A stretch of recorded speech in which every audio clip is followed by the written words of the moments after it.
But his interest in literacy, I think, goes back to very early in his life. His formal schooling was fairly limited. He went to one of these archetypal one-room schoolhouses in Hannibal, Missouri, where he grew up during the 1840s. He was born in 1835.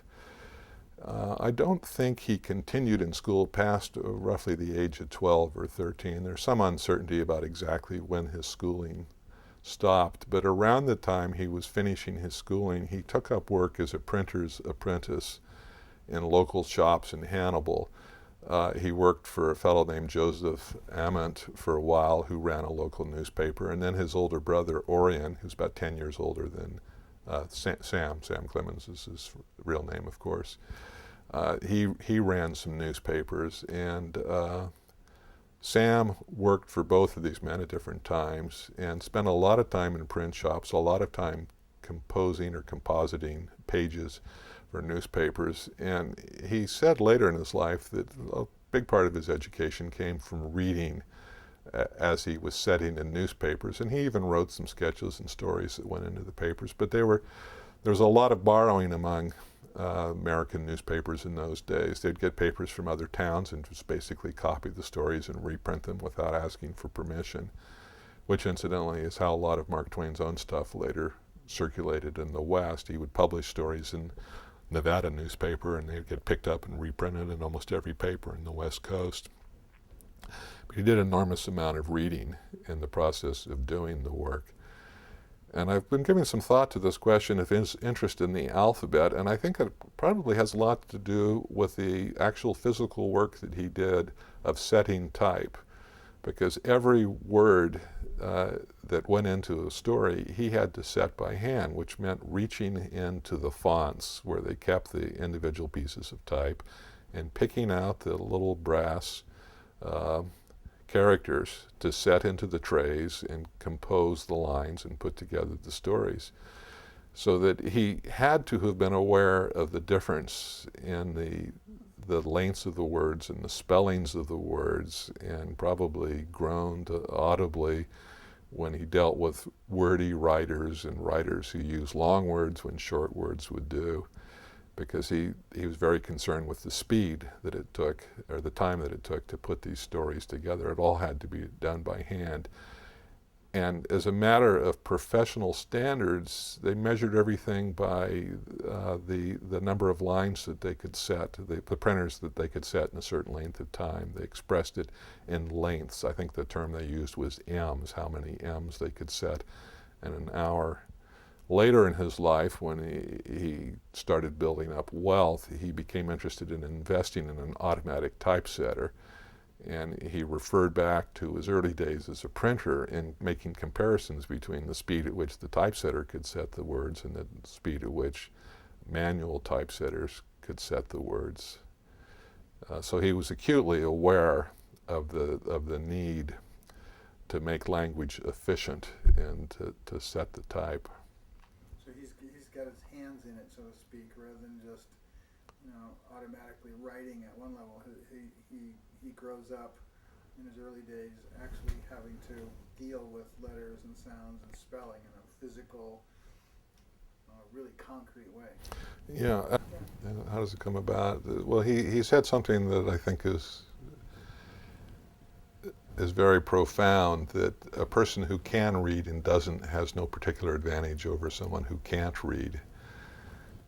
And he was aware not only of the need to learn to read, but actually to use that ability. He did an enormous amount of reading throughout his life. As I said, when he was working as a printer, he was reading materials as they came in. And I think his reading went beyond that. He talked about going out of his way when he was a schoolboy of finding books to read and finding literature that would appeal to him. Among the only books that he could easily get at as a child were Sunday school books on goody-goody children, as he described them. He called them dreary company, but better than nothing. When he was getting older, in addition to reading things related to his work, he tried to teach himself French, for example.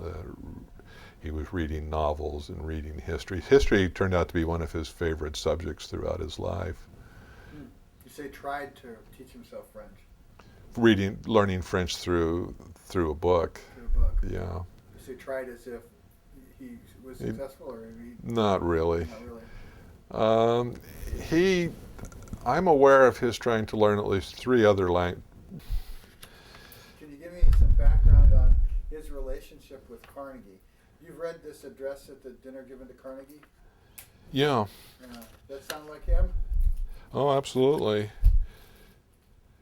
Well, I noticed. Here's an article that he wrote. This is the one from What Is Man, which is a book that was. What Is Man is the title of a book he published in 1906. It was a Socratic dialogue. It has nothing to do with any of this. The book I showed you, this edition of What Is Man, is a anthology that was published at least 10 years later that included that dialogue and other pieces, including this piece on the simplified alphabet, which he wrote in 1899. And as far as I know, it wasn't published before this edition of What Is Man. And he's saying this was written around the autumn of 1899 when he was living. He may have been living in or near Vienna at that time, but he was in Europe for sure. He said, I have a kindly feeling, a friendly feeling, a cousinly feeling toward simplified spelling from the beginning of the movement 3 years ago.